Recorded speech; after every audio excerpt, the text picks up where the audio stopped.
ਜਿੱਥੇ ਜੋ ਮੇਰੇ ਹੱਥ ਦੇ ਵਿੱਚ ਹੁਣ ਸਿੱਟ ਦੀ ਰਿਪੋਰਟ ਸਾਡੇ ਲੱਗੀ ਹੈ ਜਿਹਦੇ ਚ ਕਲੀਅਰ ਕੱਟ ਉਹਨਾਂ ਨੇ ਕਿਹਾ ਹੈ, ਸਿੱਟ ਦੀ ਰਿਪੋਰਟ ਕਹਿ ਰਹੀ ਹੈ ਕਿ ਮੈਨ ਹੈਂਡਲਿੰਗ ਵੀ ਕੀਤੀ ਗਈ ਹੈ ਤੇ ਉਹਦੇ ਤੋਂ ਜਿਹੜੀ ਬਰਾਈਬ ਬਾਏ ਵੇ ਆਫ ਤੁਸੀਂ ਕਹ ਲਓ 7000 ਆਸਟ੍ਰੇਲੀਅਨ ਡਾਲਰ ਐਲੀ ਮਾਰਕਟ ਦਾ ਜਿਹੜਾ ਕਲੋਜ਼ ਫਰੈਂਡ ਹੈ ਅਨਮੋਲਪ੍ਰੀਤ ਸਿੰਘ ਫਰੋਮ ਦੁਰਾਹਾ ਉਹਦੇ ਤੋਂ ਇਹਨਾਂ ਨੇ ਲਿਆ ਗਿਆ ਸਪੈਸੀਫਿਕਲੀ ਤੁਸੀਂ ਕਹ ਲਓ ਜਿਹੜੀ ਫਾਈਂਡਿੰਗ ਆਫ ਦੀ ਸਿੱਟ ਹੈ ਉਹ ਸਪੈਸੀਫਿਕਲੀ ਉਹ ਸਮੇਂ ਦੇ ਜਿਹੜੇ ਐਸਐਚਓ ਰਜੇਸ਼ ਸਤੀਰ ਸੀ ਥਾਣਾ ਸੁਹਾਣਾ ਉਹਨਾਂ ਤੋਂ ਇਲਾਵਾ ਡੀਐਸਪੀ ਰਮਨਦੀਪ ਸਿੰਘ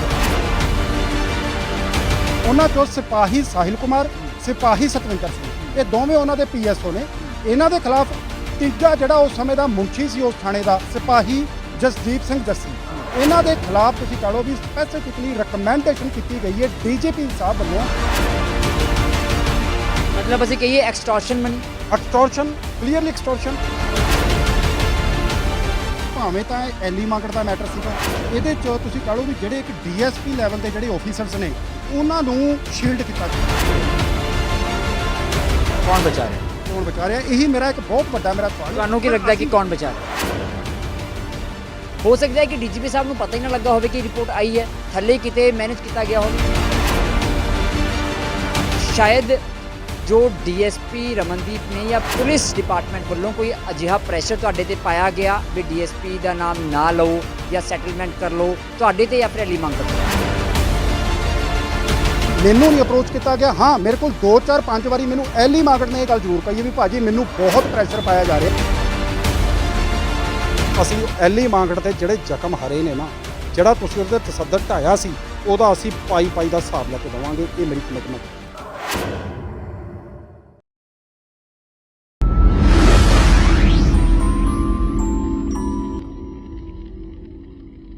ਕਰੀਬ 1 ਸਾਲ ਹੋ ਗਿਆ ਹੈ ਜਦੋਂ ਮੋਹਾਲੀ ਦੇ ਸੋਹਾਣਾ ਥਾਣੇ ਦੇ ਵਿੱਚ ਐਲੀ ਮੰਗੜ ਦਾ ਕੁੱਟ-ਕੁੱਟ ਕੇ ਧੂਆਂ ਕੱਢਿਆ ਗਿਆ ਚਮੜੀ ਉਧੇੜੀ ਗਈ ਤੇ ਚੱਡੇ ਪਾੜੇ ਗਏ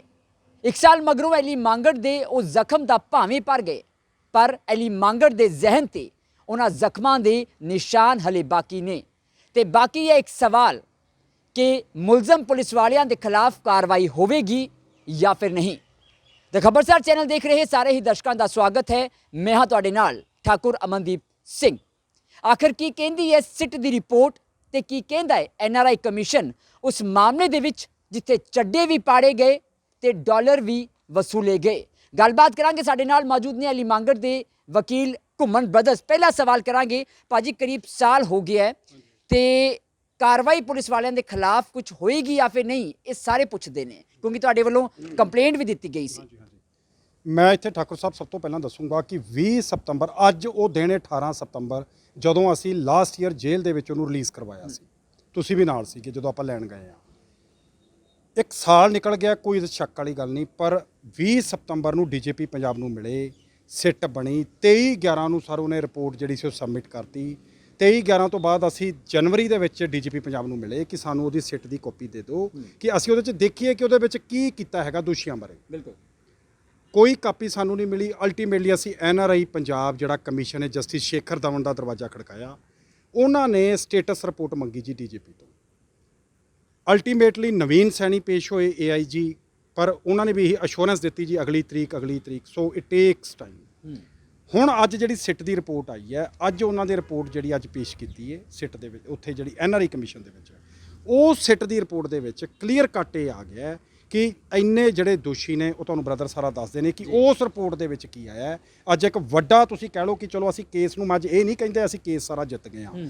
70% ਮੇਰਾ ਅਸੈਸਮੈਂਟ ਹੈ 70% ਅਸੀਂ ਕੇਸ ਦੇ ਵਿੱਚ ਅੱਜ ਜਿੱਤ ਗਏ ਹਾਂ 30% ਹਜੇ ਜਿਹੜੀ ਹੈ ਉਹ ਸਾਡੀ ਲੜਾਈ ਬਾਕੀ ਹੈ ਉਹਦੇ ਬਾਰੇ ਅੱਜ ਤੁਹਾਨੂੰ ਸਿੱਟ ਨੇ ਕੀ ਦਿੱਤਾ ਹੈ ਕੀ ਹੈ ਉਹ ਬ੍ਰਦਰ ਤੁਹਾਨੂੰ ਸਾਰੀ ਗੱਲ ਜਿਹੜੀ ਹੈ ਉਹ ਵਕੀਲ ਸਾਹਿਬ ਦੱਸਦੇ ਨੇ ਭਾਜੀ ਅੱਜ ਸਿੱਟ ਦੀ ਜਿਹੜੀ ਭਾਜੀ ਕਹਿੰਦੇ ਰਿਪੋਰਟ ਆਈ ਹੈ ਕੁਝ ਖਾਸ ਕਹਿ ਸਕਦੇ ਹਾਂ ਕਿ ਐਲੀ ਮੰਗੜ ਦੇ ਲਈ ਕੋਈ ਇਨਸਾਫ ਦੀ ਗੱਲ ਹੋਈ ਹੈ ਬਿਲਕੁਲ ਜੀ ਬਿਲਕੁਲ ਇਹਦੇ 'ਚ ਅਸੀਂ ਜਿਹੜੀ ਡਿਮਾਂਡ ਕੀਤੀ ਸੀ ਆਪਣੀ ਕੰਪਲੇਂਟ ਦੇ ਵਿੱਚ ਅਸੀਂ ਠਾਕੁਰ ਸਾਹਿਬ ਡਿਮਾਂਡ ਕੀਤੀ ਸੀ ਕਿ ਪਹਿਲਾ ਮਸਲਾ ਸੀ ਮੈਨ ਹੈਂਡਲਿੰਗ ਦਾ ਜਿਹੜੀ ਉਹਦੀ ਮਾਰ ਕੁਟਾਈ ਕੀਤੀ ਗਈ ਸੀ ਡਿਊਰਿੰਗ ਪੁਲਿਸ ਰਿਮਾਂਡ ਕਹਿ ਲਓ ਜਾਂ ਤੁਸੀਂ ਕਹ ਲਓ ਵੀ ਪੁਲਿਸ ਰਿਮਾਂਡ ਦੇਣ ਤੋਂ ਪਹਿਲਾਂ ਵੀ ਮਨੁੱਖੀ ਜਿਹੜਾ ਉਹਦੇ ਨਾਲ ਤਸੱਦਦ ਕੀਤਾ ਗਿਆ ਸੀ ਸੋ ਸਾਡਾ ਪਹਿਲਾ ਜਿਹੜਾ ਐਲੀਗੇਸ਼ਨ ਸੀਗਾ ਉਹ ਸਾਡਾ ਉਹ ਸੀ। ਸੈਕੰਡ ਐਲੀਗੇਸ਼ਨ ਸਾਡਾ ਇਹ ਸੀਗਾ ਕਿ ਉਹਦੇ ਤੋਂ ਡਾਲਰਸ, ਕਿਉਂਕਿ ਉਹ ਕੈਨੇਡਾ ਤੋਂ ਆਏ ਸੀਗੇ ਉਸ ਦਿਨ, ਕੈਨੇਡਾ ਤੋਂ ਇੱਥੇ 에ਅਰਪੋਰਟ ਮੋਹਾਲੀ ਉਤਰੇ ਸੀ ਤੇ ਨਾਲੋਂ ਨਾਲ ਉਹਨੂੰ ਪੁਲਿਸ ਨੇ ਉੱਥੇ ਤੁਸੀਂ ਕਹੋ ਉਹਨੂੰ ਫੜ ਲਿਆ ਗਿਆ ਸੀ। ਤਾਂ ਉਸੇ ਦੌਰਾਨ ਉਹਦੇ ਤੋਂ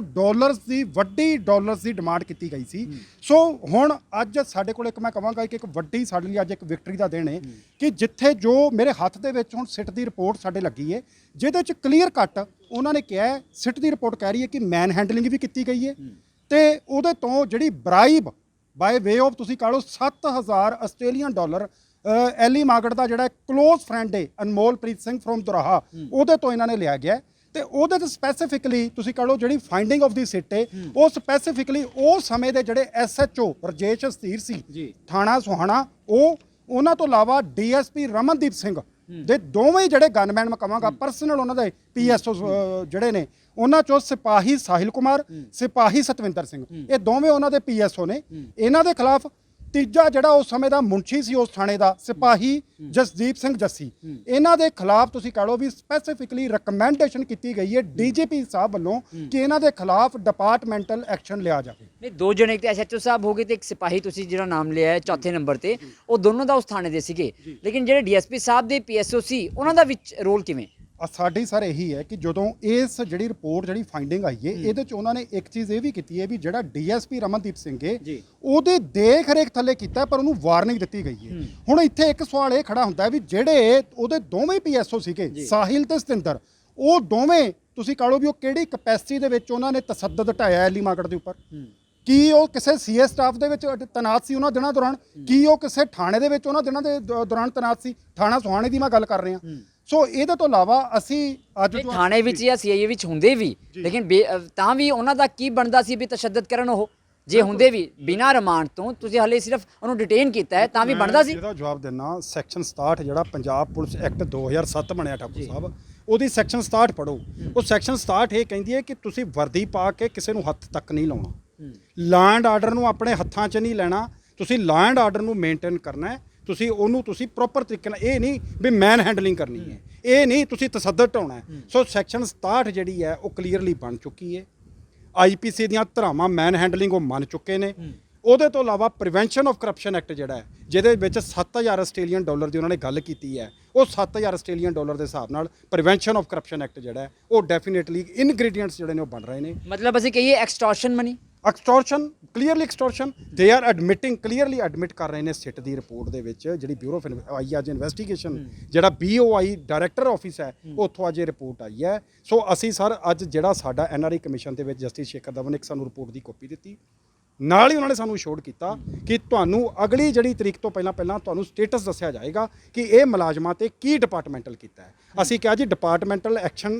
ਇਨਕੁਆਇਰੀ ਕਿਤੇ ਇਹ ਨਾ ਹੋਵੇ ਵੀ ਜੀ ਇੱਕ ਜਗ੍ਹਾ ਤੋਂ ਟਰਾਂਸਫਰ ਦੂਜੀ ਜਗ੍ਹਾ ਤੇ। ਅਸੀਂ ਕਿਹਾ ਜੀ ਸਾਨੂੰ ਇਹ ਚਾਹੀਦਾ ਹੈ ਕਿ ਅਸੀਂ ਇਹਦੇ 'ਚ ਚੰਗੀ ਜਿਹੜੀ ਇਹਨਾਂ ਨੂੰ ਕੈਪੀਟਲ ਆਪਾਂ ਪਨਿਸ਼ਮੈਂਟ ਦੇਣੀ ਹੈ, ਭਾਵੇਂ ਉਹ ਡਿਸਮਿਸਲ ਹੋਵੇ। ਉਹ ਕਹਿੰਦੇ ਨੋ ਨੀਡ ਟੂ ਵਰੀ। ਮੈਂ ਅੱਜ ਇਹਨਾਂ ਨੂੰ ਆਰਡਰ ਕਰਤਾ ਹੈ ਕਿ ਨੈਕਸਟ ਡੇਟ ਤੇ ਮੈਨੂੰ ਕੀ ਸਟੇਟਸ ਕਰ ਰਹੇ ਹੋ 13/8 ਲਾਸਟ ਜਿਹੜੀ 13 ਅਗਸਤ ਹੈ, ਕਿਉਂਕਿ ਸਾਨੂੰ ਤਾਂ ਪਤਾ ਨਹੀਂ ਲੱਗਿਆ 13 ਅਗਸਤ ਦੀ ਜਿਹੜੀ ਇਨੀਸ਼ੀਏਟ ਡਿਪਾਰਟਮੈਂਟਲ ਉਹ ਹੋ ਚੁੱਕੀ ਹੈ। But we are not satisfy only with the departmental inquiry. Sir ਅਸੀਂ ਇਸ ਕੇਸ ਦੇ ਵਿੱਚ ਇਮੀਡੀਏਟਲੀ ਇੱਕ ਰਿਪਰੈਜ਼ੈਂਟੇਸ਼ਨ ਲਿਖਣ ਜਾ ਰਹੇ ਹਾਂ ਕਿ ਟੂ ਇਮੀਡੀਏਟਲੀ ਰਜਿਸਟਰ ਕਰੋ, ਕਿਉਂਕਿ ਮੈਨ ਹੈਂਡਲਿੰਗ ਤਾਂ ਮੰਨ ਗਏ। ਤੁਹਾਡਾ ਕਹਿੰਦਾ ਮਤਲਬ ਹੈ ਕਿ ਮਿਸਾਲੀਆ ਤੌਰ ਤੇ ਇੱਕ ਸਜ਼ਾ ਦਿੱਤੀ ਜਾਵੇ, ਪਰਚਾ ਦਿੱਤਾ ਜਾਵੇ, ਪ੍ਰੀਵੈਂਸ਼ਨ ਆਫ ਕਰਪਸ਼ਨ। ਦੇਖੋ ਇਦਾਂ ਨੱਥ ਨਹੀਂ ਪੈਣੀ।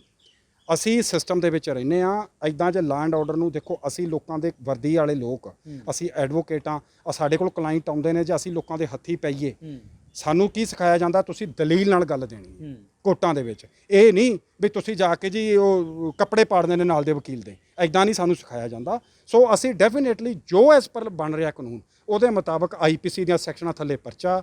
ਪੰਜਾਬ ਪੁਲਿਸ ਐਕਟ ਦੀ ਜਿਹੜੀ ਧਾਰਾ 67 ਉਹਦੇ ਤੇ, ਔਰ ਪ੍ਰੀਵੈਂਸ਼ਨ ਆਫ ਕਰਪਸ਼ਨ ਐਕਟ ਦਾ ਇਹਦਾ ਪਰਚਾ ਦਿੱਤਾ ਜਾਵੇ ਇਮੀਡੀਏਟਲੀ। ਡਿਪਾਰਟਮੈਂਟਲ ਅਲੱਗ ਚੱਲੂਗੀ। ਮਤਲਬ ਜੋ ਕੁਝ 1991 ਜਿਵੇਂ ਬਲਵੰਤ ਸਿੰਘ ਮੁਲਤਾਨੀ ਨਾਲ ਹੋਇਆ ਹੈ, ਜੋ ਤਸ਼ੱਦਦ ਉਸ ਸਮੇਂ ਹੁੰਦੇ ਰਹੀ ਹੈ ਖੜਕੂਵਾਦ ਵੇਲੇ, ਉਹ ਹੁਣ ਨਾ ਹੋਵੇ, ਖਾਸ ਕਰ ਨੌਜਵਾਨਾਂ ਦੇ ਨਾਲ। ਇੱਕ ਚੀਜ਼ ਤੁਸੀਂ ਦੇਖੋ ਇਸ ਕੇਸ ਦੇ ਵਿੱਚ, ਉਹ ਤੁਹਾਡੀ ਗੱਲ ਬਿਲਕੁਲ ਠੀਕ ਹੈ ਵੀ ਉਹ ਤਸੱਦਦ ਆ ਜਿਹੜਾ ਉਹ 90-92 ਦੇ ਵਿੱਚ ਹੋਇਆ ਹੈ। ਹੁਣ ਤਾਂ ਜਿਹੜੀਆਂ ਲੇਟੈਸਟ ਗਾਈਡਲਾਈਨਸ ਸੁਪਰੀਮ ਕੋਰਟ ਮਾਨਯੋਗ ਦੀਆਂ ਆ ਰਹੀਆਂ ਨੇ, DK ਬਾਸੂ ਦੀਆਂ ਗਾਈਡਲਾਈਨਸ ਨੇ, ਉਹ ਸਾਰੇ ਥਾਣਿਆਂ ਦੇ ਵਿੱਚ ਇਹਨਾਂ ਨੇ ਬਾਈ ਵੇ ਆਫ ਉੱਥੇ ਇਸ਼ਤਿਹਾਰ ਇਹਨਾਂ ਨੇ ਲਗਾਏ ਹੋਏ ਨੇ ਕਿ ਇਹਨੂੰ ਘੱਟੋ ਘੱਟ ਐਟਲੀਸਟ ਪੜ੍ਹਨਾ ਚਾਹੀਦਾ। ਮੈਂ ਇੱਕ ਚੀਜ਼ ਇੱਥੇ ਕਹਿਣੀ ਚਾਹੁੰਦਾ ਕਿ ਜਿਹੜਾ ਇਸ ਕੇਸ ਦੇ ਵਿੱਚ ਜਿਹੜਾ ਅਲੈਜਡ ਪ੍ਰਿੰਸੀਪਲ ਅਕਿਊਜ਼ਡ ਸੀ ਕੰਪਲੇਂਟ ਦਾ, ਉਹ ਸੀ DSP ਰਮਨਦੀਪ ਸਿੰਘ। ਮੈਨੂੰ ਇੱਕ ਚੀਜ਼ ਦਾ ਗਰਜ ਬਹੁਤ ਹੈ ਸਾਡੇ ਮਨ ਦੇ ਵਿੱਚ ਦੋਵਾਂ ਦੀ ਕਿ 23/11/2019 ਨੂੰ ਸਿੱਟ ਨੇ ਜਿਹੜੀ ਆਪਣੀ ਰਿਪੋਰਟ ਸੀ ਉਹ ਡੀਜੀਪੀ ਆਫਿਸ ਸਬਮਿਟ ਕਰਵਾਤੀ ਸੀ। ਅਸੀਂ ਐਨਆਰਆਈ ਕਮਿਸ਼ਨ ਜਾ ਕੇ ਫਰਵਰੀ 2020 ਦੇ ਵਿੱਚ ਅਸੀਂ ਜਾ ਕੇ ਦਰਵਾਜ਼ਾ ਖੜਕਾਇਆ ਜਸਟਿਸ ਸ਼ੇਖਰ ਦਮਨ ਸਾਹਿਬ ਦਾ। ਤੁਸੀਂ ਇੱਕ ਚੀਜ਼ ਦੇਖੋ, ਵੈਰੀ ਸਰਪ੍ਰਾਈਜ਼ਿੰਗ ਫੈਕਟ ਵੀ 20/7/2020 ਲਗਭਗ 8 ਮਹੀਨੇ ਡੀਜੀਪੀ ਆਫਿਸ ਦੇ ਅੰਡਰ ਕਾਰਪੇਟ ਰਿਪੋਰਟ ਰਹੀ ਹੈ। ਜਦੋਂ ਐਨਆਰਆਈ ਕਮਿਸ਼ਨ ਦੇ ਜੱਜ ਸਾਹਿਬ ਨੇ ਪਰਸਨਲੀ ਡੀਜੀਪੀ ਪੰਜਾਬ ਨੂੰ ਆਪਣੀ ਕੋਰਟ 'ਚ ਸੰਮਨ ਕੀਤਾ ਤਾਂ ਫਿਰ ਉਹਨਾਂ ਨੇ ਬਿਊਰੋ ਆਫ ਇਨਵੈਸਟੀਗੇਸ਼ਨ ਦਾ ਜਿਹੜੇ ਪਹਿਲਾਂ ਵਕੀਲ ਸਾਹਿਬ ਦੱਸ ਕੇ ਬੈਠੇ ਨੇ ਵੀ ਮਿਸਟਰ ਨਵੀਨ ਸੈਣੀ ਉੱਥੇ ਪੇਸ਼ ਹੋ ਕੇ ਉਹ ਟਾਈਮ ਸੀ ਕਰਦੇ ਨੇ ਜੀ ਅਸੀਂ ਨੈਕਸਟ ਡੇਟ ਦੇ ਉੱਪਰ ਅਸੀਂ ਰਿਪੋਰਟ ਦੇਵਾਂਗੇ। ਸੋ ਮੇਰੀ ਇੱਥੇ ਇੱਕ ਚੀਜ਼ ਦੀ ਡਿਮਾਂਡ ਹੈ ਕਿ as per the finding of ਦੀ ਸਿੱਟ ਹੁਣ ਵੀ ਇਹ ਗੋਂਗਲਾਂ ਤੋਂ ਮਿੱਟੀ ਨਾ ਝਾੜੀ ਜਾਵੇ ਵੀ ਅਸੀਂ ਡਿਪਾਰਟਮੈਂਟਲ ਖੋਲਤੀ। ਹੁਣ ਜਿਹਨੂੰ ਕਹਿੰਦੇ ਨੇ ਵੀ ਮੈਨੂੰ ਕਹਿਣ ਦੀ ਲੋੜ ਨਹੀਂ, ਨਾ ਸਾਨੂੰ ਕਿਸੇ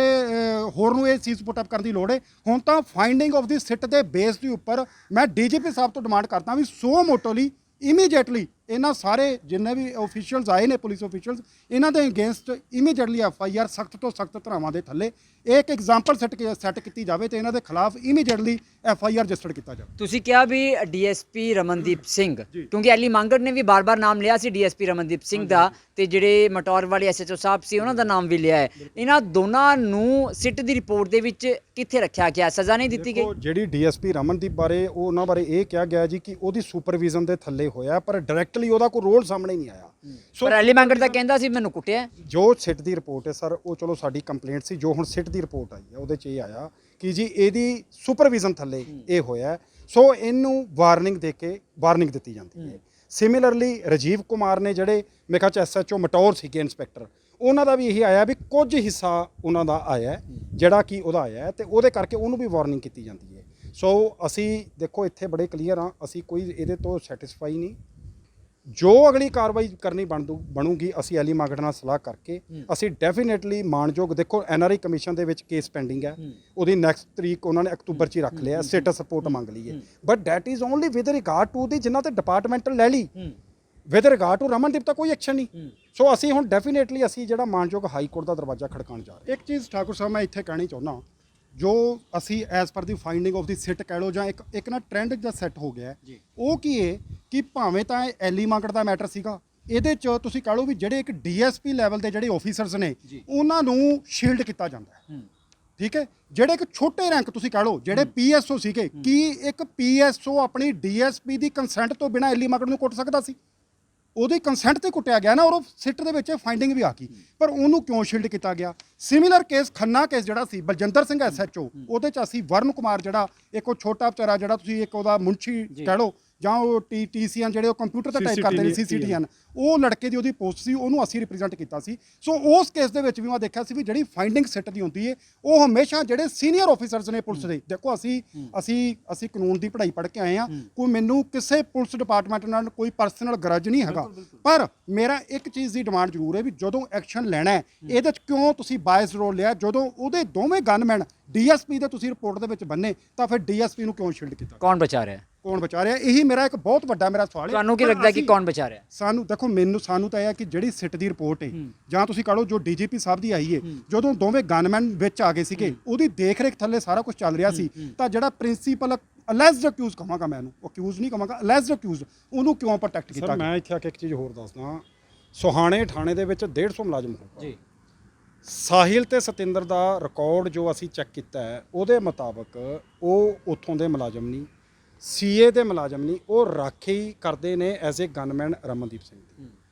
ਉਹਨਾਂ ਦੀ ਡਾਇਰੈਕਸ਼ਨ ਤੋਂ ਬਿਨਾਂ ਇਹਨਾਂ ਨੇ ਕਿਵੇਂ ਕੁੱਟਮਾਰ ਕੀਤੀ? ਬੜਾ ਵੱਡਾ ਸਵਾਲੀਆ ਨਿਸ਼ਾਨ ਹੈ। ਸੋ ਡੈਫੀਨੇਟਲੀ ਡਾਇਰੈਕਟਲੀ ਔਰ ਇਨਡਾਇਰੈਕਟਲੀ ਔਰ ਰਮਨਦੀਪ ਜੀ ਨੂੰ ਤੁਸੀਂ ਸੇਵ ਕਰ ਰਹੇ ਹੋ, ਸ਼ੀਲਡ ਕਰ ਰਹੇ ਹੋ। ਅਸੀਂ ਇਹਦੇ ਤੇ ਜੋ ਬਣਦੀ ਕਾਰਵਾਈ ਹੈ ਉਹ ਅਸੀਂ ਇਹ ਨਹੀਂ ਹੁਣ ਲੇਟ ਨਹੀਂ, ਹੁਣ ਦੇਖੋ ਆਲਰੇਡੀ 1 ਸਾਲ ਹੋ ਗਿਆ। ਸਾਨੂੰ ਬੜੀ ਉਮੀਦ ਸੀ ਵੀ ਰਮਨਦੀਪ ਵੱਲੋਂ ਰਮਨਦੀਪ ਦੇ ਉੱਪਰ ਡੀਐਸਪੀ ਦੇ ਉੱਪਰ ਡੈਫੀਨੇਟਲੀ ਇਹ ਕੋਈ ਨਾ ਕੋਈ ਜਿਹੜੀ ਇਹ ਕਾਰਵਾਈ ਹੋਊਗੀ। 29 ਸਾਲ ਲੱਗੇ ਨੇ ਜੀ ਉਹ ਸੈਣੀ ਸਾਹਿਬ ਵਾਲੇ ਕੇਸ 'ਚ, ਇਹ ਨਹੀਂ ਵੀ 1 ਸਾਲ ਹੋ ਗਿਆ ਅਸੀਂ ਕੋਈ ਥੱਕ ਨਹੀਂ ਗਏ। ਮੈਂ ਡੈਫੀਨੇਟਲੀ ਕੋਰਟ ਦਾ ਦਰਵਾਜ਼ਾ ਵੀ ਖੜਕਾਉਣਾ ਹੈ ਔਰ ਜੋ ਬੈਸਟ ਹੋਏਗੀ ਅਸੀਂ ਕਰਕੇ ਅਸੀਂ ਐਲੀ ਮੰਗੜ ਤੇ ਜਿਹੜੇ ਜ਼ਖਮ ਹਰੇ ਨੇ ਨਾ, ਜਿਹੜਾ ਤੁਸੀਂ ਉਹਦੇ ਤਸੱਦਦ ਢਾਇਆ ਸੀ ਉਹਦਾ ਅਸੀਂ ਪਾਈ ਦਾ ਹਿਸਾਬ ਲੈ ਕੇ ਦੇਵਾਂਗੇ, ਇਹ ਮੇਰੀ ਕਮਿਟਮੈਂਟ ਹੈ। ਜਿਵੇਂ ਤੁਸੀਂ ਵੀ ਕਿਹਾ ਸਾਲ ਹੋ ਗਿਆ, ਸ਼ੁਰੂਆਤ ਵਿੱਚ ਅਸੀਂ ਵੀ ਦੱਸਿਆ ਵੀ ਤਕਰੀਬਨ ਪੂਰਾ ਸਾਲ ਹੋ ਚੁੱਕਾ ਹੈ। ਹਾਂਜੀ। ਸਵਾਲ ਇਹ ਵੀ ਖੜੇ ਹੋਏ ਸੀ ਵੀ ਸ਼ਾਇਦ ਘੁੰਮਣ ਬਦਸ ਢਿੱਲੇ ਪੈ ਗਏ, ਇਸ ਕਰਕੇ ਇਹ ਕੇਸ ਜ਼ਿਆਦਾ ਲਟਕ ਗਿਆ। ਹਾਂਜੀ। ਦੇਖੋ ਅਸੀਂ ਤਾਂ definitely your from the core of heart ਉਹਨਾਂ ਨੂੰ ਸਾਰਿਆਂ ਨੂੰ ਪਤਾ ਹੈ ਪਹਿਲੇ ਦਿਨ ਤੋਂ ਲਾਇਆ ਹੈ ਪਰ ਡਿਊ ਟੂ ਕਰੋਨਾ ਐਪੀਟਿਕ ਤੁਹਾਨੂੰ ਸਾਰਿਆਂ ਨੂੰ ਪਤਾ ਹੈ ਕੋਰਟ ਦੇ ਵਿੱਚ ਕੋਰਟ ਨੇ ਵੀ ਇੱਕ ਵਾਰੀ ਦਰਵਾਜ਼ਾ ਬੰਦ ਕਰ ਲਿਆ ਸਿਵਲ ਰਿਟ ਪਟੀਸ਼ਨ ਪਾ ਨਹੀਂ ਸੀ ਸਕਦੇ ਔਰ ਦੂਜੀ ਗੱਲ ਦੇਖੋ ਮੈਂ ਅੱਜ ਸਾਡੇ ਡੀਜੀਪੀ ਦਿਨਕਰ ਗੁਪਤਾ ਜੀ ਨੇ ਆਈਜੀ ਨੂੰ ਮੈਂ ਪਰਸਨਲ ਮਿਲਿਆ ਅਮਿਤ ਪ੍ਰਸ਼ਾਦ ਆਪਣੇ ਅਮਿਤ ਜਿਹੜੇ ਨੇ ਸਾਡੇ ਪ੍ਰਸ਼ਾਦ ਜੀ ਨੇ ਮੈਂ ਦੋਨੇ ਓਨੈਸਟ ਆਫੀਸਰ ਨੇ ਮੈਨੂੰ ਪੂਰਾ ਬਲੀਵ ਸੀ ਉਹਨਾਂ ਤੇ ਵੀ ਸਾਨੂੰ ਇਨਸਾਫ ਮਿਲੇਗਾ ਚਲੋ ਮੈਂ ਨਹੀਂ ਕਹਿੰਦਾ 60-70% ਸਾਨੂੰ ਸਿੱਟ ਦੀ ਰਿਪੋਰਟ ਦੇ ਵਿੱਚ ਇਨਸਾਫ ਮਿਲਿਆ ਬਟ ਮੈਨੂੰ ਲੱਗਦਾ ਵੀ 30% ਹਜੇ ਵੀ ਪੈਂਡਿੰਗ ਹੈ ਤੁਸੀਂ ਜਿਹੜਾ ਪਹਿਲਾਂ ਕਿਹਾ ਵੀ 2 ਮਹੀਨੇ ਰਿਪੋਰਟ ਡੀਜੀਪੀ ਆਫਿਸ ਪਈ ਰਹੀ ਕਿਸੇ ਨੇ ਦੇਖਿਆ ਵੀ ਨਹੀਂ ਤੁਸੀਂ ਫਰਵਰੀ ਦੇ ਵਿੱਚ ਜਾ ਕੇ ਜਦੋਂ ਐਨਆਰਏ ਕਮਿਸ਼ਨ ਦਾ ਬੂਹਾ ਖੜਕਾਇਆ ਤਾਂ ਜਾ ਕੇ ਤੁਹਾਨੂੰ ਪਤਾ ਲੱਗਾ ਹੋ ਸਕਦਾ ਹੈ ਕਿ ਡੀਜੀਪੀ ਸਾਹਿਬ ਨੂੰ ਪਤਾ ਹੀ ਨਾ ਲੱਗਾ ਹੋਵੇ ਕਿ ਰਿਪੋਰਟ ਆਈ ਹੈ ਥੱਲੇ ਕਿਤੇ ਮੈਨੇਜ ਕੀਤਾ ਗਿਆ ਹੋਵੇ ਨਹੀਂ ਠਾਕੁਰ ਸਾਹਿਬ ਇਹ ਇਸ ਤਰ੍ਹਾਂ ਨਹੀਂ ਹੈਗਾ ਇਹ ਇੱਕ ਪ੍ਰੋਮੀਨੈਂਟ ਮੈਟਰ ਸੀ ਸਾਡੇ ਪੰਜਾਬ ਦਾ ਜਿਹੜੀ ਸਪੈਸੀਫਿਕਲੀ ਜਿਹਦੇ 'ਚ ਸਿੱਟ ਕਨਸਟੀਟਿਊਟ ਕੀਤੀ ਗਈ ਹੋਵੇ ਅੰਡਰ ਦੀ ਤੁਸੀਂ ਕਹ ਲਓ ਵੀ ਹੈੱਡ ਕੌਣ ਲਾਈ ਸੀ ਆਈਜੀ ਲੈਵਲ ਦਾ ਆਫੀਸਰ ਦਾ ਹੈੱਡ ਸੀ ਸੋਪਨ ਸ਼ਰਮਾ ਸਾਹਿਬ ਲਾਈ ਸੀ ਆਈਪੀਐਸ ਰਵੀ ਕੁਮਾਰ ਲਾਇਆ ਸੀ ਸੋ ਇਹ ਇੱਕ ਇਸ ਤਰ੍ਹਾਂ ਦਾ ਮੈਟਰ ਨਹੀਂ ਸੀਗਾ ਵੀ ਜਿਹਨੂੰ ਫਟਾਫਟ ਤੁਸੀਂ ਆਇਆ ਮੈਟਰ ਬਣ ਕੇ ਤੁਹਾਨੂੰ ਅੰਡਰ ਦੀ ਕਾਰਪੇਟ ਕਰ ਦਿਓ ਸਾਡੇ ਇਹ ਚੀਜ਼ ਸਾਡੇ ਜ਼ਿਹਨ 'ਚ ਜ਼ਰੂਰ ਹੈ ਵੀ 23 ਨਵੰਬਰ ਦੀ ਰਿਪੋਰਟ ਪਈ ਅਸੀਂ ਐਨਆਰਆਈ ਕਮਿਸ਼ਨ ਜਾ ਕੇ ਫੈਬਰਰੀ ਦੇ ਵਿੱਚ ਅਸੀਂ ਉਸ ਕੋਰਟ ਨੂੰ ਜਾ ਕੇ ਅਸੀਂ ਦਰਵਾਜ਼ੇ ਖੜਕਾਏ ਉਸ ਤੋਂ ਬਾਅਦ 20 ਜੁਲਾਈ 2020 8 ਮਹੀਨਿਆਂ ਬਾਅਦ ਡੀਜੀਪੀ ਸਾਹਿਬ ਨੇ ਰਿਪੋਰਟ ਨੂੰ ਆਪਣੇ ਹੱਥ 'ਚ ਲੈ ਕੇ ਅਪਰੂਵ ਕਰਕੇ ਆਈਜੀ ਅਮਿਤ ਪ੍ਰਸ਼ਾਦ ਜੀ ਨੂੰ ਦਿੱਤੀ ਹੈ ਆਈਜੀ ਅਮਿਤ ਪ੍ਰਸ਼ਾਦ ਨੇ 4 ਅਗਸਤ ਨੂੰ ਸਾਡੀ ਇੱਧਰ ਐਨਆਰਆਈ ਕਮਿਸ਼ਨ ਦੇ ਵਿੱਚ ਪੇਸ਼ੀ ਸੀ ਉਸੇ ਦਿਨ ਉਹਨਾਂ ਨੇ ਅਪਰੂਵ ਕਰਕੇ ਐਸਐਸਪੀ ਨੂੰ ਫੋਰ ਐਕਸ਼ਨ ਉਹਨਾਂ ਨੇ ਫਰਦਰ ਐਕਸ਼ਨ ਅਗੇਂਸਟ ਦੀ ਪੁਲਿਸ ਆਫੀਸ਼ੀਅਲਸ ਉਹਨਾਂ ਨੇ ਮਾਰਕ ਕੀਤੀ ਹੈ ਸੋ ਸਾਡਾ ਇਹ ਜ਼ਰੂਰ ਸੀ ਵੀ ਐਟਲੀਸਟ ਇਹ ਨਾ ਹੋਵੇ ਵੀ ਸਿੱਟ ਕਨਸਟੀਟਿਊਟ ਹੋ ਗਈ ਜੇਕਰ ਉਹ ਜੇ ਤਾਂ ਮੇਰੇ ਖਿਲਾਫ ਹੈ ਜਾਂ ਠਾਕੁਰ ਸਾਹਿਬ ਦੇ ਖਿਲਾਫ ਹੈ ਤਾਂ ਉਹਦੇ ਨਾਲੋਂ ਨਾਲ ਉਹਨੂੰ ਅਪਰੂਵ ਕਰਕੇ ਉਹਦੇ ਖਿਲਾਫ ਕਾਰਵਾਈ ਤਾਂ ਫਿਰ ਇਹਦਾ ਮਤਲਬ ਕਾਨੂੰਨ ਤੱਕ ਸਾਡੇ ਆਮ ਲੋਕਾਂ ਲਈ ਰਹਿ ਗਿਆ ਅਦਰਵਾਈਜ਼ ਜੇ ਪੁਲਿਸ ਆਫੀਸ਼ੀਅਲਸ ਖਾਕੀ ਇਨਵੋਲਵ ਹੈ ਤਾਂ ਉਹਨੂੰ ਅੰਡਰ ਦੀ ਕਾਰਪੇਟ ਕਰ ਦਿਓ ਦਿਸ ਇਜ਼ ਨੋਟ ਦੀ ਵੇ ਨਾ ਸੋ ਸਾਡੀ ਇਹ ਹੈਗੀ ਵੀ ਐਟਲੀਸਟ ਦੇਖੋ ਹੁਣ ਜਿਹੜੀ ਸਾਡੇ ਹੱਥਾਂ 'ਚ ਫਾਈਂਡਿੰਗਸ ਆ ਗਈਆਂ ਤਾਂ ਇਹਦੇ 'ਚ ਕਲੀਅਰ ਕੱਟ ਇੱਕ ਚੀਜ਼ ਤਾਂ ਹੋ ਗਈ ਵੀ ਹੁਣ ਸਾਡੇ ਕੋਈ ਐਲੀਗੇਸ਼ਨ ਨਹੀਂ ਰਹਿ ਗਈ with regard to manhandling ਜਾਂ ਪ੍ਰੀਵੈਂਸ਼ਨ ਆਫ ਕਰਪਸ਼ਨ ਐਕਟ ਜਾਂ ਉਹਨਾਂ ਦੀ ਇੱਕ ਇਟ ਸੈਲਫ ਐਡਮਿਸ਼ਨ ਹੈ ਸੋ ਸਾਡਾ ਇਹ ਵੀ ਹੁਣ as per the finding of the sit relevant ਜਿਹੜੀਆਂ ਸੈਕਸ਼ਨਸ ਨੇ ਸਖਤ ਤੋਂ ਸਖਤ ਇੱਕ ਐਗਜ਼ਾਮਪਲ ਸੈੱਟ ਕੀਤੀ ਜਾਵੇ ਇਹਨਾਂ ਨੂੰ ਇਸ ਕੇਸ ਦੇ ਵਿੱਚ ਇਹਨਾਂ ਦੇ ਖਿਲਾਫ ਬੰਨਿਆ ਜਾਵੇ ਤੇ ਐਜ਼ ਏ ਮੇਨ ਕੌਂਸਪੀਰੇਟਰ ਮੈਂ ਕਹਾਂਗਾ ਰਮਨਦੀਪ ਸਿੰਘ ਨੂੰ ਵੀ ਇਹਦੇ ਵਿੱਚ ਵਾਰਨਿੰਗ ਦੇ ਕੇ ਨਾ ਛੱਡਿਆ ਜਾਵੇ ਉਹਨਾਂ ਨੂੰ ਵੀ ਇਸ ਕੇਸ ਦੇ ਵਿੱਚ ਬੰਨਿਆ ਜਾਵੇ ਮੈਨ ਹੈਂਡਲਿੰਗ ਦੀ ਗੱਲ ਆ ਰਹੀ ਮੈਨ ਹੈਂਡਲਿੰਗ ਵੀ ਤੁਸੀਂ ਕਹਿ ਲਓ ਕਿ ਅਣਮਨੁੱਖੀ ਤਸ਼ੱਦਦ ਜੋ ਕੀਤੀ ਗਈ ਤੁਸੀਂ ਮੈਡੀਕਲ ਰਿਪੋਰਟ ਲਾਈਏ ਨਾਲ ਹਾਂਜੀ ਐਮਐਲਆਰ ਰਿਪੋਰਟ ਨਾਲ ਅਟੈਚ ਕੀਤੀ ਸੀ ਜੀ ਦੇਖੋ ਸੈਕਸ਼ਨ 67 ਜਿਹੜੀ ਆ ਉਹ ਕਲੀਅਰ ਕੱਟ ਉਹਦੇ 'ਚ ਬਣ ਰਹੀ ਹੈ ਮੇਰੀ ਇੱਕ ਹੋਰ ਵੀ ਚੀਜ਼ ਆ ਦੇਖੋ ਅਸੀਂ ਆਉਣ ਵਾਲੇ ਟਾਈਮ 'ਚ ਅਸੀਂ ਕਰਨ ਜਾ ਰਹੇ ਹਾਂ ਬੜੇ ਮੈਟਰ ਸਾਡੇ ਧਿਆਨ 'ਚ ਆਉਂਦੇ ਨੇ ਸਰ ਮੈਨੂੰ ਕੁੱਟਿਆ ਜੀ ਮੇਰੇ ਤੋਂ ਤੁਰਿਆ ਨਹੀਂ ਗਿਆ ਪਿੱਛੇ ਜੇ ਇੱਕ ਵਕੀਲ ਸਾਹਿਬਾਂ ਨੇ ਲੁਧਿਆਣੇ ਤੋਂ ਉਹਨਾਂ ਦਾ ਫੋਨ ਆਇਆ ਉਹਨਾਂ ਦੇ ਬ੍ਰਦਰ ਨੂੰ ਚੁੱਕ ਲਿਆ ਅਸੀਂ ਇੱਕ ਠਾਕੁਰ ਸਾਹਿਬ ਛੇਤੀ ਇੱਕ ਪਬਲਿਕ ਇੰਟਰਸਟ ਲਿਟੀਗੇਸ਼ਨ ਪਾਉਣ ਜਾ ਰਹੇ ਹਾਂ ਕੋਰਟ ਤੋਂ ਕੋਈ ਨਾ ਕੋਈ ਇਹੋ ਆਰਡਰ ਕਰਾਈਏ ਵੀ ਜਿੱਥੇ ਸਖਤ ਤੋਂ ਸਖਤ ਕਾਰਵਾਈ ਜਿਹੜੀ ਹੈ ਉਹਦੇ ਤੇ ਬਕਾਇਦਾ ਇੰਸਟਰਕਸ਼ਨਸ ਪਾਸ ਹੋਣ ਬਕਾਇਦਾ ਉਹਦੀਆਂ ਟਰਮਸ ਐਂਡ ਕੰਡੀਸ਼ਨਸ ਤੈਅ ਕੀਤੀਆਂ ਜਾਣ ਸੋ ਅਸੀਂ ਕੁਛ ਨਾ ਕੁਛ ਇਹਦੇ ਤੇ ਵੀ ਕਾਰਵਾਈ ਜਲਦ ਕਰਨ ਜਾ ਰਹੇ ਹਾਂ ਅੱਛਾ ਇੱਕ ਸਵਾਲ ਹੋਰ ਬੜਾ ਉੱਠਿਆ ਸੀ ਵੀ ਲੋਕਾਂ ਵਿੱਚ ਵੀ ਗੱਲ ਤੁਰੀ ਸੀ ਵੀ ਸ਼ਾਇਦ ਜੋ ਡੀਐਸਪੀ ਰਮਨਦੀਪ ਨੇ ਜਾਂ ਪੁਲਿਸ ਡਿਪਾਰਟਮੈਂਟ ਵੱਲੋਂ ਕੋਈ ਅਜਿਹਾ ਪ੍ਰੈਸ਼ਰ ਤੁਹਾਡੇ ਤੇ ਪਾਇਆ ਗਿਆ ਵੀ ਡੀਐਸਪੀ ਦਾ ਨਾਮ ਨਾ ਲਓ ਜਾਂ ਸੈਟਲਮੈਂਟ ਕਰ ਲਓ ਤੁਹਾਡੇ ਤੇ ਜਾਂ ਫਿਰ ਐਲੀ ਮੰਗਟ ਤੇ ਨਹੀਂ ਦੇਖੋ ਐਲੀ ਮਾਰਕਟ ਬੀਇੰਗ ਹੈ ਦੇਖੋ ਕੰਪਲੇਨਟ ਤਾਂ ਉਹ ਸੀਗਾ ਅਸੀਂ ਬੀਇੰਗ ਹੈ ਲਾਇਰ ਸਾਡਾ ਕੰਮ ਤੇ ਹੈ ਜੀ ਜਿਹੜਾ ਵੀ ਬੰਦਾ ਸਾਨੂੰ ਆ ਕੇ ਅੰਗੇਜ ਕਰਦਾ ਹੈ ਤਾਂ ਅਸੀਂ ਆਪਣੇ ਵੱਲੋਂ ਇਹ ਇਕੱਲਾ ਮੈਂ ਲਾਇਰ ਨਹੀਂ ਸਾਡੀ ਡਿਊਟੀ ਅਸੀਂ ਓਥ ਲੈਂਦੇ ਆ ਬਾਰ ਕੌਂਸਲ ਤੋਂ ਕਿ ਅਸੀਂ ਉਹਦੇ ਕੇਸ ਲਈ ਅਸੀਂ 0 ਤੋਂ ਲੈ ਕੇ ਅਸੀਂ ਆਪਣੇ ਵੱਲੋਂ 100% ਤੱਕ ਅਸੀਂ ਐਫਰਟ ਲਗਾਵਾਂਗੇ ਉਹਨਾਂ ਨੇ ਹੋ ਸਕਦਾ ਮਤਲਬ ਜੇ ਤੁਹਾਡੇ ਕੋਲ ਵੀ ਇਨਫੋਰਮੇਸ਼ਨ ਆਈ ਹੈ ਵੀ ਉਹਨਾਂ ਨੇ ਐਲੀ ਮਾਰਕਟ ਨੂੰ ਅਪਰੋਚ ਕੀਤਾ ਹੋਵੇ ਪਰ ਇਸ ਕੇਸ ਦੇ ਵਿੱਚ ਕਿਉਂਕਿ ਸਾਡੀ ਮੇਰੀ 13 ਸਾਲ ਦੀ ਸਾਡੀ ਵਕਾਲਤ ਹੈ ਅਸੀਂ ਆਪਣੇ ਆਪ ਦਾ ਕਰੈਕਟਰ ਹੀ ਅਸੀਂ ਇਸ ਤਰੀਕੇ ਦਾ ਬਣਾਇਆ ਹੈ ਵੀ ਕੋਈ ਇਹ ਜ਼ਰੂਰਤ ਹੀ ਨਾ ਕਰੇ ਵੀ ਸਾਨੂੰ ਅਪਰੋਚ ਕਰ ਸਕੇ ਘੁੰਮਣ ਬ੍ਰਦਰਸ ਨੂੰ ਅਪਰੋਚ ਹੋਇਆ ਸੀ ਕਿ ਨਹੀਂ ਨਹੀਂ ਮੈਨੂੰ ਨਹੀਂ ਅਪਰੋਚ ਕੀਤਾ ਗਿਆ ਹਾਂ ਮੇਰੇ ਕੋਲ 2-4-5 ਵਾਰੀ ਮੈਨੂੰ ਐਲੀ ਮਾਰਕਟ ਨੇ ਇਹ ਗੱਲ ਜ਼ਰੂਰ ਕਹੀ ਹੈ ਵੀ ਭਾਜੀ ਮੈਨੂੰ ਬਹੁਤ ਪ੍ਰੈਸ਼ਰ ਪਾਇਆ ਜਾ ਰਿਹਾ ਵੀ ਤੁਸੀਂ ਐਸਐਚਓ ਸਾਹਿਬ ਨੂੰ ਤੁਸੀਂ ਉਹਨਾਂ ਦੇ ਉੱਪਰ ਗੱਲ ਪਾ ਦਿਓ ਤੁਸੀਂ ਫਲਾਣਿਆਂ ਦੇ ਉੱਪਰ ਗੱਲ ਪਾ ਦਿਓ ਸੋ ਮੈਨੂੰ ਇਹ ਗੱਲ ਲੱਗਦੀ ਹੈ ਕਿ ਜੇਕਰ ਐਲੀ ਮਾਰਕਟ ਨੂੰ ਵੀ ਅਪਰੋਚ ਕੀਤਾ ਤੇ ਇਹ ਵੀ ਤਾਂ ਕੋਈ ਬੈਸਟ ਵੇ ਨਹੀਂ ਨਾ ਉਹਨਾਂ ਦਾ ਵੇਟ ਠੀਕ ਨਹੀਂ ਨਾ ਹੈਗਾ ਜੀ ਅਪਰੋਚ ਕਰਨ ਦਾ ਸੋ ਸਾਡੇ ਵੱਲੋਂ ਸਿਰਫ ਇਹੀ ਹੈ ਵੀ ਜੋ ਦੇਖੋ ਇਹਦੇ ਵਿੱਚ ਹੁਣ ਫਾਈਂਡਿੰਗ ਆਫ ਦੀ ਸਿਟ ਆ ਗਈ ਇਹਦੇ 'ਚ ਇੱਕ ਗੱਲ ਉਹਨਾਂ ਨੇ ਕਲੀਅਰ ਕੱਟ ਮੰਨ ਲਈ ਵੀ ਡੀਐਸਪੀ ਦੀ ਦੇਖ ਰੇਖ ਦੇ ਥੱਲੇ ਸਾਰਾ ਕੁਝ ਚੱਲਿਆ under the shadow of DSP ਸੋ ਅਸੀਂ ਇਹ ਚੀਜ਼ ਦੀ ਡਿਮਾਂਡ ਹੁਣ ਅਸੀਂ ਡੀਜੀਪੀ ਸਾਹਿਬ ਤੋਂ ਪੰਜਾਬ ਤੋਂ ਜਾਂ ਅਸੀਂ ਐਨਆਰਆਈ ਕਮਿਸ਼ਨ ਵੀ ਨੈਕਸਟ ਡੇਟ ਤੇ ਅਸੀਂ ਕਰਦੇ ਹਾਂ ਕਿ ਇਹਦੇ ਅਗੇਂਸਟ ਵੀ ਜੋ ਵੀ ਸਖਤ ਤੋਂ ਸਖਤ ਕਾਰਵਾਈ ਹੈ ਉਹ ਇਹਦੇ ਤੇ ਵੀ ਪਾਈ ਜਾਵੇ ਜੇਕਰ ਸਾਨੂੰ ਐਨਆਰਆਈ ਕਮਿਸ਼ਨ ਤੋਂ ਇਨਸਾਫ ਨਹੀਂ ਮਿਲਦਾ ਤਾਂ ਅਸੀਂ ਮਾਨਯੋਗ ਹਾਈ ਕੋਰਟ ਅਤੇ ਸੁਪਰੀਮ ਕੋਰਟ ਤੱਕ ਇਸ ਕੇਸ ਦੇ ਵਿੱਚ ਅਸੀਂ ਜਾਵਾਂਗੇ ਚਲੋ ਤਾਂ ਇਹ ਨੇ ਘੁੰਮਣ ਬ੍ਰਦਰਸ ਜਿਨ੍ਹਾਂ ਨੇ ਕਿਹਾ ਕਿ ਜੇਕਰ ਸਾਨੂੰ ਐਨਆਰਆਈ ਕਮਿਸ਼ਨ ਤੋਂ ਵੀ ਇਨਸਾਫ ਨਹੀਂ ਮਿਲਦਾ ਤਾਂ ਅਗਲਾ ਬੂਹਾ ਹਾਈ ਕੋਰਟ ਦਾ ਜਾਂ ਫਿਰ ਉਸ ਤੋਂ ਵੀ ਅਗਲਾ ਬੂਹਾ ਮਾਨਯੋਗ ਸੁਪਰੀਮ ਕੋਰਟ ਦਾ ਖੜਕਾਇਆ ਜਾਵੇਗਾ ਪਰ ਵੱਡਾ ਸਵਾਲ ਇਹ ਹੈ ਜੋ ਸਿੱਟ ਨੇ ਰਿਕਮੈਂਡੇਸ਼ਨਸ ਦਿੱਤੀਆਂ ਨੇ, ਸਿਫਾਰਸ਼ਾਂ ਦਿੱਤੀਆਂ ਨੇ, ਉਸ ਦੇ ਮੁਤਾਬਕ ਇਹ ਗੱਲ ਕਬੂਲੀ ਗਈ ਹੈ ਕਿ ਮੈਨ ਹੈਂਡਲਿੰਗ ਯਾਨੀ ਕਿ ਕੁੱਟਮਾਰ ਹੋਈ ਹੈ ਐਲੀ ਮੰਗੜ ਦੇ ਨਾਲ। ਦੂਜੀ ਗੱਲ $7,000 ਵੀ ਵਸੂਲੇ ਗਏ ਨੇ, ਯਾਨੀ ਕਿ ਐਕਸਟੋਰਸ਼ਨ ਦਾ ਕੇਸ ਵੀ ਬਣਦਾ ਹੈ। ਪਰ ਵੱਡਾ ਸਵਾਲ ਹੈ ਜਿਸ ਉੱਤੇ ਖਾਸ ਤੌਰ ਤੇ ਐਲੀ ਮੰਗੜ ਨੇ ਇਲਜ਼ਾਮ ਲਾਏ ਸਨ, ਡੀਐਸਪੀ ਰਮਨਦੀਪ,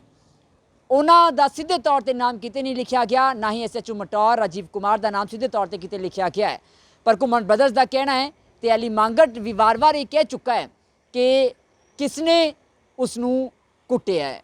ਤੇ ਕਿਸ ਦੀ ਦੇਖਰੇਖ ਦੇ ਵਿੱਚ ਵੀ ਕੁੱਟਮਾਰ ਕੀਤੀ ਗਈ ਹੈ। ਖੁਦ ਵੀ ਕੁੱਟਿਆ ਤੇ ਦੇਖਰੇਖ ਦੇ ਵਿੱਚ ਕੁੱਟਮਾਰ ਕਰਵਾਈ ਵੀ ਗਈ। ਵੱਡਾ ਸਵਾਲ ਇਹ ਕਿ ਆਮ ਲੋਕਾਂ ਦੇ ਖਿਲਾਫ ਜਿਵੇਂ ਪੁਲਿਸ ਕਾਰਵਾਈ ਕਰਦੀ ਹੈ ਸ਼ਿਕਾਇਤ ਮਿਲਣ ਤੋਂ ਤੁਰੰਤ ਬਾਅਦ, ਕੀ ਹੁਣ ਸਿੱਟ ਦੀਆਂ ਸਿਫਾਰਸ਼ਾਂ ਤੋਂ ਬਾਅਦ ਆਪਣੇ ਮੁਲਾਜ਼ਮਾਂ ਦੇ ਖਿਲਾਫ ਵੀ ਕਾਰਵਾਈ ਹੋਵੇਗੀ ਜਾਂ ਫਿਰ ਨਹੀਂ? ਇਹ ਵੱਡਾ ਸਵਾਲ ਹੈ। ਕੈਮਰਾ ਪਰਸਨ ਮਨੋਜ ਦੇ ਨਾਲ ਠਾਕੁਰ, ਅਮਨਦੀਪ ਸਿੰਘ, ਦ ਖਬਰਸਾਰ, ਮੋਹਾਲੀ।